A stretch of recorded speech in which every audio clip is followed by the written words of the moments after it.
Jim, if I could ask you a question, I'm right now in the middle of reading the Adrian Adonis biography. I'm curious, I've never really heard you talk about Adrian Adonis. I don't think you ever would have been around him, but what are your memories of seeing him and especially, I guess in the early days, especially, which is when you would have first seen him on tape, just a guy who worked like that? I never met Adrian Adonis one time in my life, believe it or not. We always were in different companies, but obviously, and I talked to Murdoch about him a little bit because he and Murdoch were partners, but he was an amazing guy. He was not only amazing in terms of what a worker he was, but he was also one of those amazing athletes that even when he let himself get completely out of control and what was he, 400 pounds by the time he got finished? I think It was so, yeah. big. Yeah.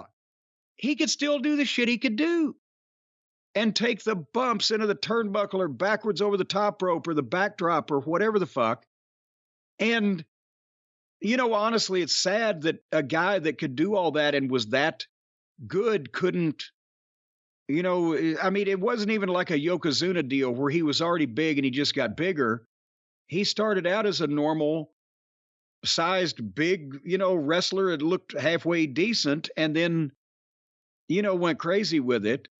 And it was a shame because you think, what could he have done? That I know he had the run in the WWF with the dress and the whole 9 yards, but that was kind of, there was Vince's sixth sense of humor. Adrian Adonis in his prime or even slightly overweight could have been a top heel anywhere at any company in the country or the world in the business. And it's a shame that, he didn't get a run of very long in the national spotlight before it was just, he wasn't a shadow of his former self. He was 5 of his former self. What would you have first seen with him? Would it be AWA stuff with Ventura? I'm trying to think.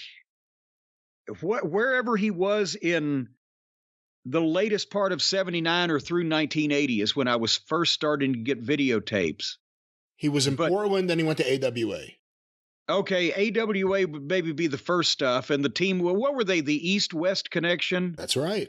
For California and New York. Was Adrian from Hell's Kitchen at that point? I believe so, yes. And actually, originally, he was born on the Lower East Side, I believe. Well, see, and that's even more legitimate than Don Fargo, who's actually from Pittsburgh. But did you ever see the greatest video ever? Maybe the greatest segment like outside of the ring ever.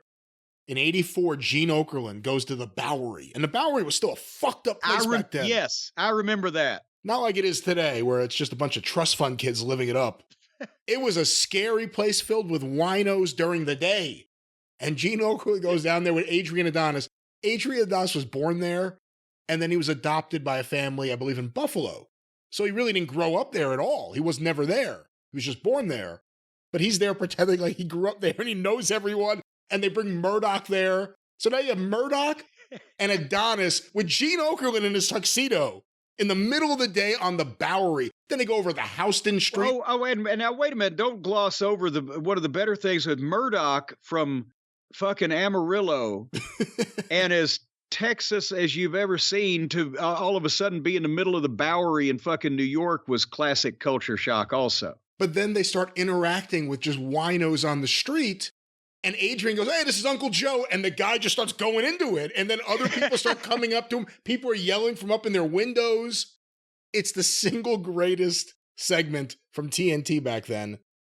Unfortunately, that's kind of towards the end of him being treated as a serious heel. He came back after the tag team wearing all of his leather with the briefcase relaxed with Trudy. It's still a mystery what that was going to be. Was he going to open it up and put on the outfit and he was Trudy? We don't know. But then he became, in 86, the adorable Adrian Adonis. So whatever you want to say about the tastelessness of the gimmick, he was still really good, even though he had gained a ton of weight. Yeah. And, well, remember also the run in Southwest. They made him the world champion. They made him the world champion. And to bring you quickly up to date, fellow listeners, at one point, Southwest Wrestling in San Antonio was trying to create, and what would that have been, 82 or 3?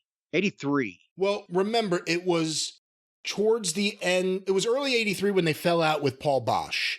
That's Right. why they ran that tournament in Houston at the Summit. But also around this period of time, they're on USA Network, but they owe money to the USA Network. Also, I could tell you, because I own the records, they owe me money, technically. They stopped paying the Wrestling News. So the Wrestling News, the programs they were producing with them, those stopped because Southwest owed them a ton of money for issues they had ordered to sell at the arenas. That's why they created a new program in the spring of 83. Well, in the meantime, the promotion that couldn't pay Norm Keitzer for his program printing was going to crown a new world heavyweight champion. And it was Adrian Adonis, because what a fucking worker he was. And they had names that Terry Funk was part of that tournament, wasn't he? Or was he one of the first guys to work with Adonis? They thought he was going to win the tournament. If you remember, the winner of the tournament got Terry Funk's fake NWA title belt, as well as, they claimed, Lou Thesz's world title belt. Yeah, and Thez was the referee. In his one referee shirt that he wore every time he refereed ever. And it was so confusing because the stripes went crossways and up and down, and there was a prism pattern, and it used to throw my fucking camera focus off. Why did he wear that shirt?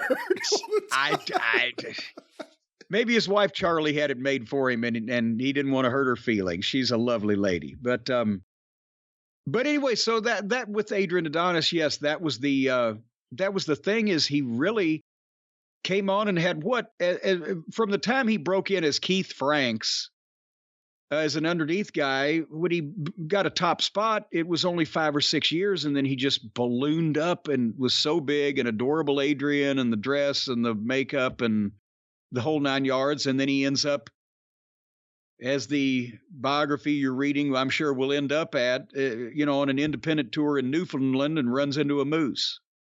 So it's an interesting book. I don't want to say it's a great book, because there's some questionable decisions I've run across so far on what is in the book. A history of the word Adrian or a history of the word Adonis. I really don't know how much of that was necessary, and there's some unnecessary facts out of sequence. But overall, I've enjoyed it so far. It's nice to kind of read about someone's career, and it's not just a brief thing. You get to expand about a lot of stuff. If you briefly enjoy anything, that's a major triumph for the fucking artist or producer of the thing. You fart in everybody's general direction. But it's only because my shit's so good. Well, either your shit, does it stink? Take a whiff of it and let me know what you think.